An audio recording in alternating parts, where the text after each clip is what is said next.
안녕하십니까. 최종인 원장입니다. 12장 화력발전합니다. 화력발전은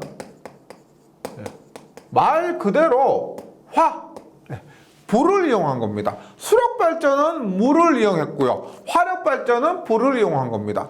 이렇게 했을 때 화력발전은 크게 세 가지 정도로 나눕니다. 첫 번째가 기력발전. 그 다음에 내연력 발전. 그 다음에 가스, 터빈 발전. 이런 것들을 합해서 화력 발전이라고 합니다. 그런데 우리가 일반적으로 화력 발전이다 라고 하면은 기력 발전 얘기하죠. 기력 발전. 뭐예요? 기력 발전은 석탄. 이 석탄은 미분탄을 얘기합니다. 잘게 부순 석탄. 그 다음에 중류. 그 다음에 가스. 이런 것들 가지고 물을 끓이죠. 물을 끓여서 전기를 발생시키고 이것을 가지고 터빈을 회전시킵니다. 우리가 수력발전에서 최종적으로 회전한 게 수차였죠. 수차였는데 화력발전에서 대표적인 기력발전은 터빈을 회전시킵니다. 전기를 가지고 터빈을 회전시켜서 발전합니다. 내연력 발전은 우리가 그냥 쉽게 엔진이라 생각하시면 되죠. 엔진. 그러니까 우리가 자동차 엔진, 자동차 기름 넣고 시동 걸면 회전하죠. 그래서 내연력 발전은 전기 없이 발전하는 화력 발전입니다. 가스 터빈 발전은 말 그대로 가스 터빈을 이용한 것인데, 이것은 우리가 가장 구동도 쉽고 가스레인지 불 켜는 것처럼 굉장히 구동도 쉽고 간편합니다. 우리가 그리고 꼭 필요할 때 있죠. 필요할 때 발전시켰다가 껐다가 이렇게 하기 쉬운 거죠. 그런데 우리가 화력 발전이라 하면은 주로 이 기력 발전이라고 보시면 되고요. 기력 발전은 전기를 이용했다라고 해서 기력 발전이고, 그러면 기력 발전, 화력 발전의 구조, 발전 원리 등을 간단하게 보도록 합니다. 우리가 수력 발전에서 댐을 막아서 취수구, 수로, 침사지, 수조, 수압관로, 수차까지 오는 그 길을 외우셔야 되는 것처럼 화력 발전에서는 기본적으로 보세요. 일단 전기를 발생시키려면은 이런 급수 설비가 있어야 됩니다. 그래서 급수 펌프죠. 급수 펌프에서 물을 공급합니다. 물을 공급하면 이 물이 어디로 가느냐?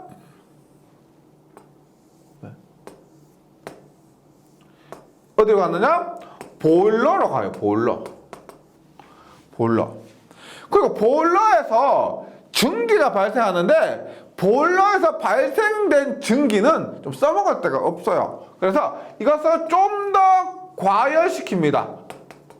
과열기. 그래서 전기가 발생했는데 그 전기를 더 뜨거운 전기, 그러니까 터빈으로 보내기 좋은 상태의 전기로 바꾸는 거죠. 그래서 과열기를 통해서 여기는 전기가 나가고요. 전기가 어떻게? 터빈으로 갑니다. 터빈이 회전하겠죠? 그러면 그 터빈을 가지고 발전을 시킵니다. 그러면 이렇게 하고 나서 끝나는 것이 아니고 전기가 터빈을 돌립니다. 그러고 나서 다시 이렇게 복수기로 갑니다. 즉 전기가 터빈을 돌리고 나면 그 전기도 엄청난 에너지를 갖고 있는 상태죠. 그런데 그것을 복수기, 물로 되돌려서 다시 급수 펌프로 보냅니다. 이렇게 할 수도 있고요. 혹은 이 전기를 여기에 보내서 급수를 데우는 데 쓸 수도 있고, 그 다음에 이것을 이 보일러와 과열기로 보내서 전기를 데우는 데 사용할 수도 있습니다. 하지만 기본은 터빈을 나온 증기를 복수기를 통해서 다시 물로 바꿔서 급수 펌프로 보내는 이러한 사이클을 가지는 것이 화력발전소의 구성이 됩니다. 그래서 수력 발전할 때 제가 이렇게 했죠. 공부를 할 때 댐, 그 다음에 도수 설비, 그 다음에 수차, 그 다음에 기타 설비 이런 것 했었던 것처럼 화력발전소에서도 이렇게 보일러나 과열기, 그 다음에 터빈, 복수기나 급수 펌프 이런 각각에 대해서 공부를 하게 될 겁니다. 네. 이런 것들을 우리가 화력발전에서 공부를 하고 교재를 한번 보도록 합니다. 먼저 화력발전은 석탄이나 기름을 연료로 하여 보일러 수를 증기화하여 그 증기의 에너지로 전기 터빈을 구동시켜 터빈에 연결되어 있는 발전기로부터 전기를 얻는 방식. 대충 머리에 떠오르실 겁니다. 네. 화력발전의 종류는 열원에 의한 분류로서 기력발전소 말씀드렸죠? 석탄, 가스, 증류 등의 연료를 연소시켜서 그 연료 전기를 발생시켜 전기를 얻는 발전소고요. 일반 대형 화력발전소는 이 기력발전소를 얘기합니다. 그러면 내연력 발전소는 연료를 이용해서 내연기관으로부터 엔진이라 보시면 됩니다. 얻은 동력을 발전기에 운전하여 전기를 얻는 발전소고요. 설비가 간단하여 첨두부하 시, 밀집지역 등에 이용됩니다. 첨두부하라는 것은 이렇게 보시면 돼요. 부하가 있는데 돼요? 기저부하라고 해서 기저부하. 기저부하는 우리나라가 아무리 전기를 적게 쓰더라도 이만큼은 기본적으로 씁니다. 그러면 최소한 이만큼은 발전하고 있어야 되는데 발전해야 되는데 우리가 나머지는 이렇게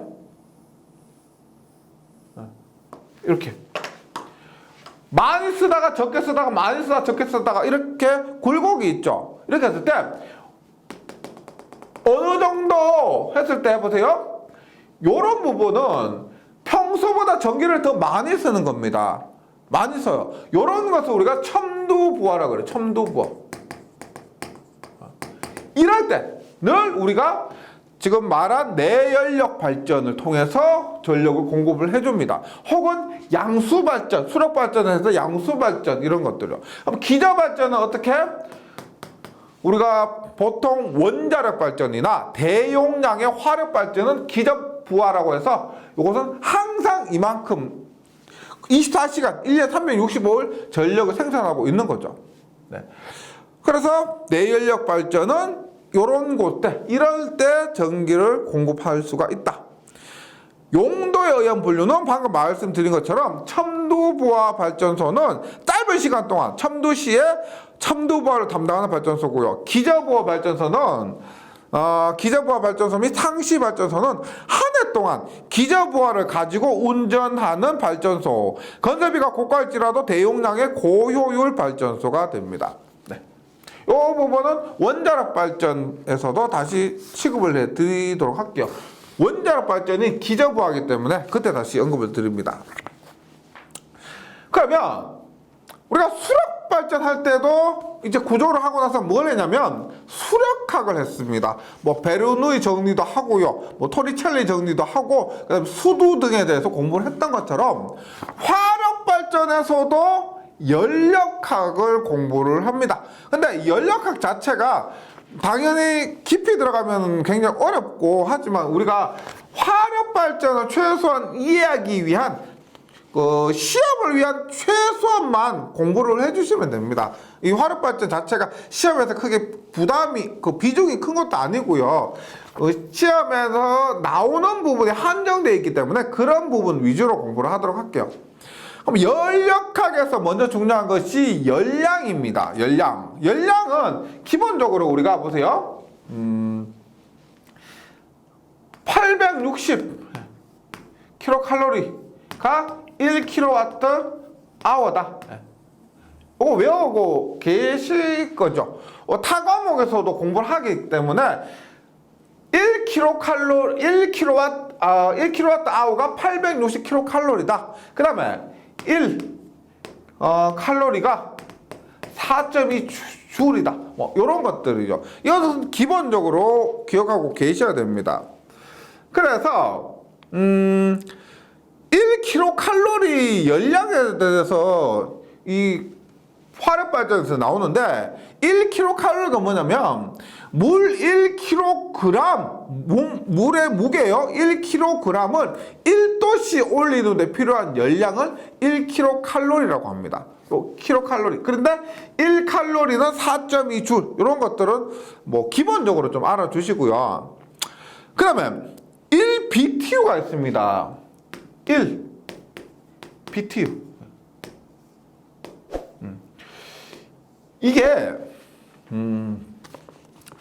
예를 들어서 이런 게 있죠. 우리가 1마력이라는 게 있습니다. 1마력이 미국식으로 하면은 1HP라 하고요. 746W라고 합니다. 746W. 근데 영국식으로 하면은 이것은 735W가 돼요. 1마력인데 똑같은 건데. 그래서 우리가 무게를 얘기할 때도 1kg의 무게 1kg 무게를 1도씨 올리는데 필요한 열량은 1kcal라고 한다고 하면은 1BTU는 뭐냐면 우리가 유럽에 가면 무게 단위를 파운드로 쓰죠. 파운드. 그래서 1파운드의 물의 무게 1파운드를 1화시 F 있죠.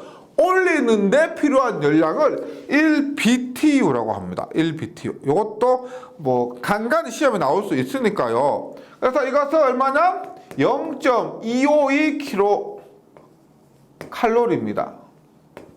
0.252kcal이고 이것 좀 외워주시고 1kcal는 0.25분의 1하면 3.968BTU가 된다. 외워주시고요. 그 다음에 압력의 단위가 있습니다. 교재에 보시면 1ATM은 760mmHg인데 이것이 1.033kgF/제곱센티미터. 압력의 단위도 간혹 시험에 나오고요. 그 다음에 열 효율도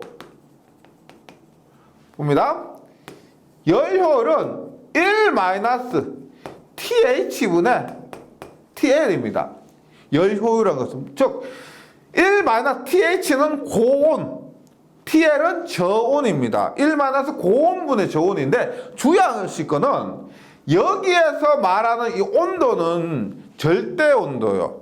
우리가 예를 들어서 도시가 주어졌다면 어떻게? 273도를 더해야 됩니다. 273을 더해서 대입을 해줘야 돼요.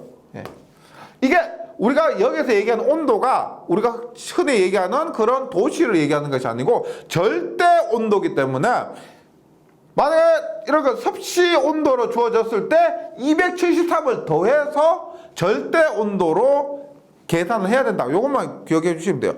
요것 열 효율 있죠. 공식도 기억해 주시고 그 다음에 압력에 닿는 1ATM 열 효율 요것도 시험에 간간히 출제가 됩니다.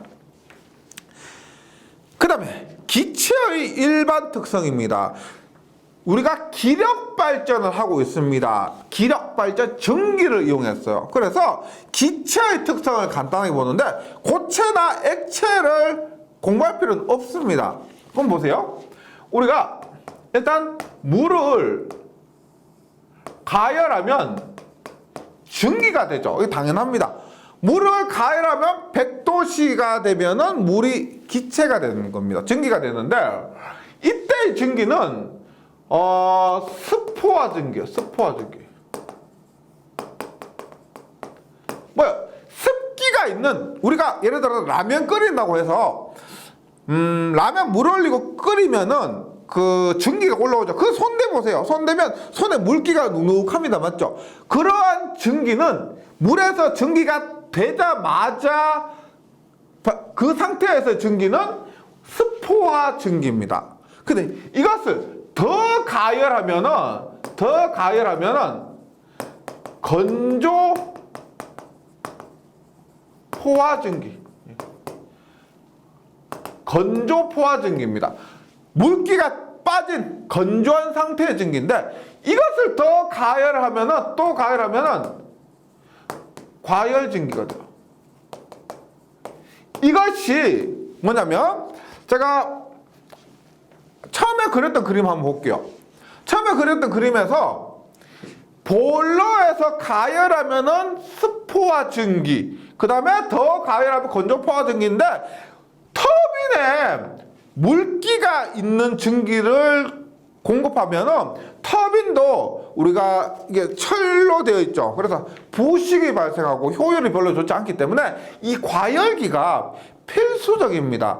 이 과열기를 통해서 과열 증기로 만들어서 터빈으로 공급을 해야 된다. 그래서 과열 증기를 만든다고 해서 과열기고요. 다시 오시면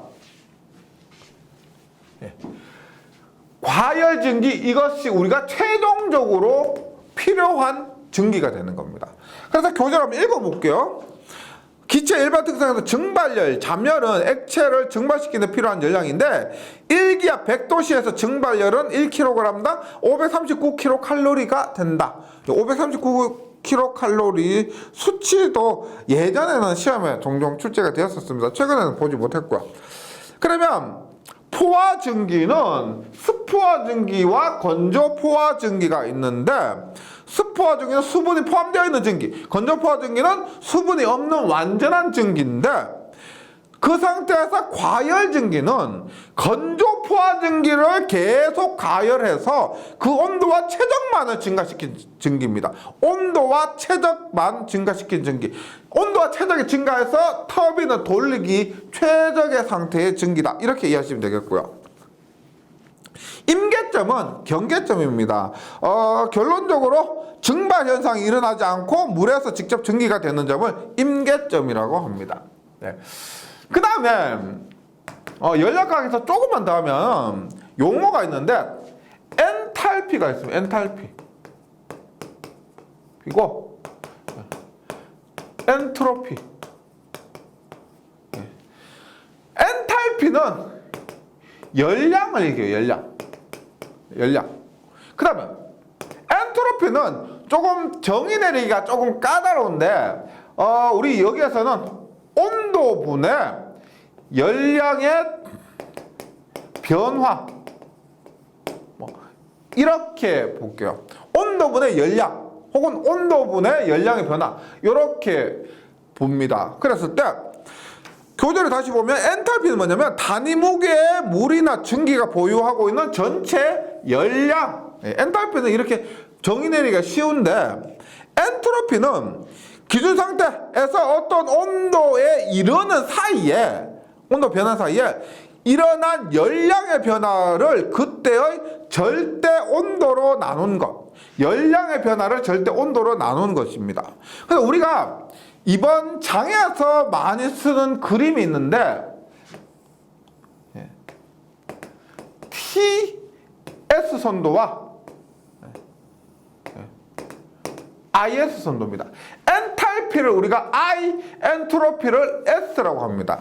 즉 온도, 엔트로피 선도 혹은 엔탈피, 엔트로피 선도인데 우리 이번 장에서 이런 온도와 엔트로피 선도를 많이 이용합니다. 그러면 보세요. 엔트로피가 온도보다 열량이면 열량은 엔트로피 곱하기 온도죠. 열량은 엔트로피 곱하기 온도입니다. 그러면 TS에서 요거 자체 만약에 이러한 면적을 나타냈다라고 하면은 이 면적이 뭐냐면은 열량 Q가 되는 거예요. 열량은 얘가 넘어가면 엔트로피 곱하기 온도니까 이 면적이 뭐다? 열량이 된다. 이렇게 외워주시기 바랍니다. 그리고 이게 TS 선도는 오늘 이번 시간에 계속 언급을 할 겁니다. 그래서 4번에 전기선도로 해서 TS 선도, 절대 온도 T를 세로축으로 하고 엔트로피 S를 가로축으로 하는 선도로서 이 선도의 열량이 면적이 열량을 표시하고요. IS 선도는 엔탈피 I를 세로축, 그 다음에 엔트로피 S를 가로축으로 하는 선도가 IS 선도가 됩니다. 네. 그러면 화력발전소의 열 사이클 한번 보겠습니다. 우리가 앞에서 제가 그림 그렸을 때 급수펌프에서 보일러, 과열기, 터빈, 복수기, 다시 급수펌프로 이것을 사이클이라고 보세요. 사이클 했을 때 화력발전소의 사이클은 여러 가지가 있습니다. 그렇게 했을 때 발전소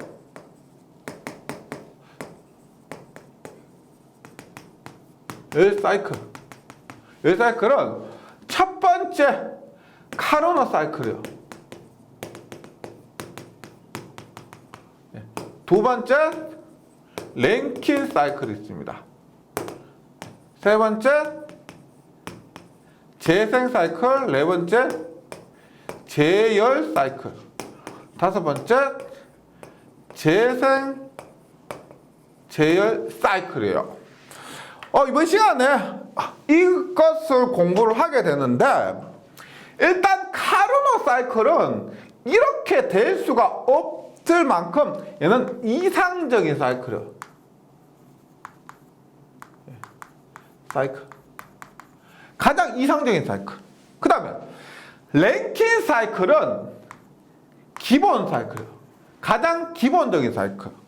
그 다음에 재생 제열 사이클은 재생 제열 사이클은 얘는 열 효율을 높이는 사이클입니다. 열 효율을 높이기 위해서 재생 제열을 한 사이클입니다. 그러면 먼저 열 사이클 중에서 카르노 사이클에 대해서 공부를 해보도록 할게요. 카르노 사이클은 말씀드렸지만 가장 이상적인 사이클이에요. 이상적인 사이클. 그러니까 화력발전소에서 보일러도 있고, 그 다음에 과열기도 있고, 터빈도 있고, 급수펌프도 있는데, 가장 이상적인 사이클을 하면은 카르노 사이클에서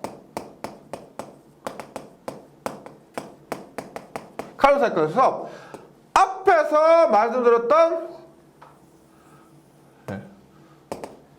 T, S 온도와 엔트로피 선도를 그립니다. 그리고 나서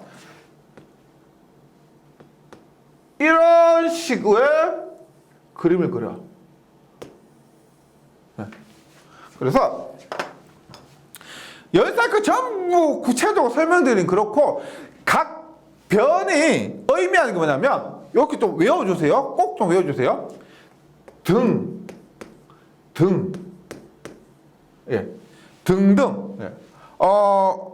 단단입니다. 단단. 그 다음에 여기에서는 팽팽. 그 다음에 여기 아바브예요. 아바.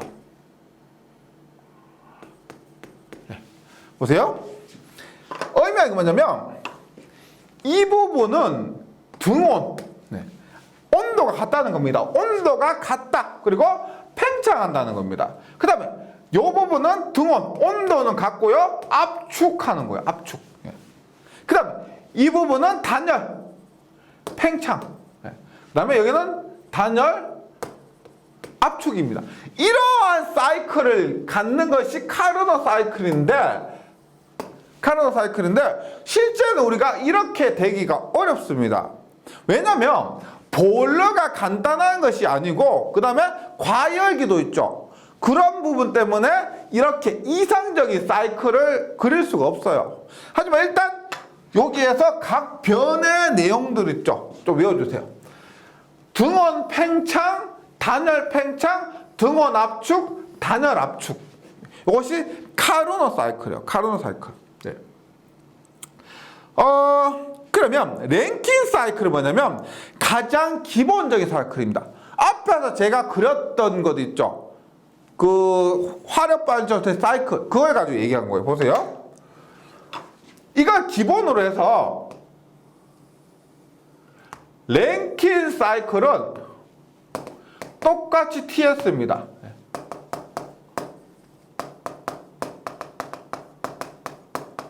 그런데 보세요. 일단 요렇게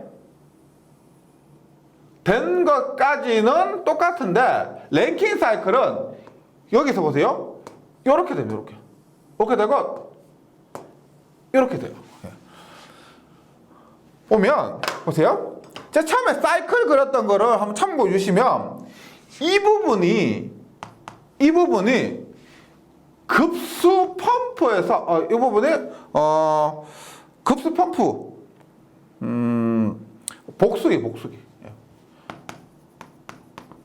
복수기에서 발생하고요. 복수기에서 나타나는 것이고 똑같아요. 등원 압축입니다. 등원 압축. 그 다음에 복수기 다음에 뭐가 있었냐면 여기가 뭐다? 급수 펌프죠. 급수 펌프요. 복수기 다음 급수 펌프. 그 다음에 우리가 일반적으로 보일러가 이렇게 되면 좋겠는데 보일러의 작용에 의해서 이 부분이 우리가 보일러입니다. 이 부분이 보일러. 그래서 이 부분이 보일러. 네. 그 다음에 이 부분이 뭐냐면 과열기예요. 과열기. 그래서 사이클 가는 거야. 복수기, 급수펌프, 보일러, 과열기. 그러면 이 부분 뭘까요? 이 부분. 뭐다? 터빈이죠. 터빈입니다. 그래서 교재에 있는 것처럼 A- 1번 2번 2-3 4 5고요. 그 다음에 B- 요 부분은 우리가 A- B- 교재처럼 얘기를 했을 때 교재 한번 봅니다. 보세요. 1에서 2가 급수 펌프고요. 앞에서 했었지만 단열 압축입니다. 급수 펌프에서 단열 압축 구간을 얘기합니다. 그 다음에 2에서 2- 그 다음에 2-2에서 3 있죠. 2에서 2-2, 2-2에서 3 요 부분은 우리가 등압 가열입니다. 여기는 없죠. 이상적인 사이클에서 없었는데 여기는 등압 가열과 2-2 부분이 등원 팽창입니다. 그 다음에 3에서 4 구간이 뭐냐면 과열기입니다. 이상적인 카르노 사이클에서도 없었지만은 과열기라고 해서 이것이 등압 가열 부분이고요. 3-3에서 4가 등압 가열이고 4에서 5가 터빈이면서 뭐다? 단열 팽창이 됩니다. 터빈에서 단열 팽창. 그 다음에 5에서 1 있죠? 5에서 1이 복수기에서의 등압 방열입니다. 등압 방열. 그 다음에 TS 선도에서 이것 면적이 열량이라 그랬죠. 면적 열량인데 첫 번째 봅니다. 전체 열량, 전체 면적 있죠. 이거 전체면 이게 뭐냐면 가해준 전체 열량을 얘기합니다. 그림에서 보시면 A-1, 2, 2-3, 4, 5, B-까지 이것이 뭐냐면 보일러에 공급된 전체 열량을 얘기합니다. 보일러에 공급된 전체 열량. 그럼 요 부분 요게 뭐냐면 2란 열량이겠죠. 그래서 1에서 2-3, 4, 5까지 이것이 뭐냐면 터빈에서 발생한 1의 열량, 실제 1한 열량 이렇게 생각하시면 되고요. 터빈에서 발생한 1. 그 다음에 요게 뭐다? 일하지 못하고 버려진 열량에서 복수기에서 냉각수에 빼앗긴 열량 이렇게 이해하시면 되겠습니다. 요게 생각보다 시험에 자주 좀 출제가 됩니다. 그래서 요거 등등 단단의 팽팽 압압부터 해서 요게 보일러 요 부분하고 과열기 요 부분 좀 합쳐가지고요. 좀 정리해서 외워주시면 좋겠습니다. 네. 그럼 이걸 바탕으로 해서 실제는 어떻게 하냐면 얘가 효율이 별로 안 좋아요. 안 좋아서 보세요. 딱 그림을 다시 그려볼게요. 보일러가 이렇게 있고 과열기가 이렇게 있고요. 그 다음에 터빈이 이렇게 있고 발전기, 복수기에 급수펌프가 있는데 효율을 좋게 하기 위해서 조금 전에 제가 좀 말씀드렸었는데요. 이렇게 전기가 들어가서 터빈을 돌리고 나서 100% 복수기로 가는 것이 아니고 복수로 가는 것이 아니고 이 전기를 추출해서 급수를 가열하는 데 사용될 수도 있고 그 다음에 이걸 추출해서 전기를 가열하는 데 사용될 수도 있습니다. 여기에 제열기가 있어요. 제열기. 즉 전기를 이용해서 제열기를 통해서 전기를 가열하게 되면은 이것을 열 효율이 높아지고요. 이런 사이클을 우리가 제열 사이클이라고 한다. 이렇게 보시면 되겠습니다. 그래서 이것이 제열 사이클이고 그 다음에 여기에 급수 가열기가 있다. 그러면 생 사이클이다. 이렇게 보시면 돼요. 사이클. 제열기가 있으면 제열 사이클. 이렇게 돼요. 그럼 우리가 보세요. 랭킨 사이클에서 제열 사이클은 어떻게 되냐면 보세요. 랭킨 사이클 이렇게 됐죠. 근데 지금 과열기 부분에 제열기가 있으면 이 부분이 이렇게 돼요. 보세요. 과열기 부분이 이렇게 됩니다. 이것이 제열 사이클의 TS 선도가 됩니다. 만약에 급수 가열기가 있어서 재생 사이클이 된다라고 하면은 우리가 급수판 부분이 이 부분이죠. 이 부분이 어떻게 된다? 이 부분이 이런 식으로 됩니다. 이렇게 되어서 이것이 재생 사이클이 됩니다. 나머지는 크게 차이가 없어요. 예, 요것만 기억해 주시면 됩니다. 요 부분이 된 것을 제열, 이렇게 된 것을 재생 사이클. 그 다음에 제열 사이클에는 제열기가 있고 재생 사이클은 급수 가열기가 있습니다. 그 다음에 이거 둘 다 있는 것, 둘 다 있는 게 뭘까요? 재생 제열 사이클이 된다. 교재 봅니다. 3번의 재생 사이클은 기존에 비해서 재생 사이클은 급수 가열기가 추가된 겁니다. 그래서 터빈의 중도에서 증기의 일부를 축기해서 보일러의 급수를 가열, 물이죠. 급수를 가열함으로써 복수기에서 열 손실을 회수하는 사이클입니다. 증기를 이 복수기로 다 보내면 열 효율이 나빠지기 때문에 이런 식으로 증기의 일부를 추출해서 급수를 가열하는 데 사용하면 열 효율이 좋아진다. 이렇게 이해하시면 되고요. 그래서 기본 랭킨 사이클에 비해서 여기는 급수 가열기가 추가된 것이고 TS 선도에서는 모양이 이렇게 된 겁니다. 그럼 제열 사이클은 우리가 랭킨 사이클에 비해서 제열기가 추가된 겁니다. 제열기가 추가됨으로 인해서 이 부분이 과열기 부분이 이런 식으로 톱니 모양으로 만들어진 거죠. 그래서 이것이 제열 사이클이 된다. 내용으로는 터빈에서 팽창된 전기가 포화 상태에 가까워졌을 때 전기를 모두 보일러로 보내서 전기를 가열하는 방식이 됩니다. 그럼 마지막으로 재생 제열 사이클은 제열기도 있고 급수 가열기도 있습니다. 그래서 재생 사이클과 제열 사이클을 겸용해서 전 사이클의 효율을 향상시킨 사이클로서 급수 가열기, 제열기 모두 있고요. 그림은 이렇게 됩니다. TS 선도가 이렇게 돼요. 그래서 열 사이클 효율의 향상 대책으로는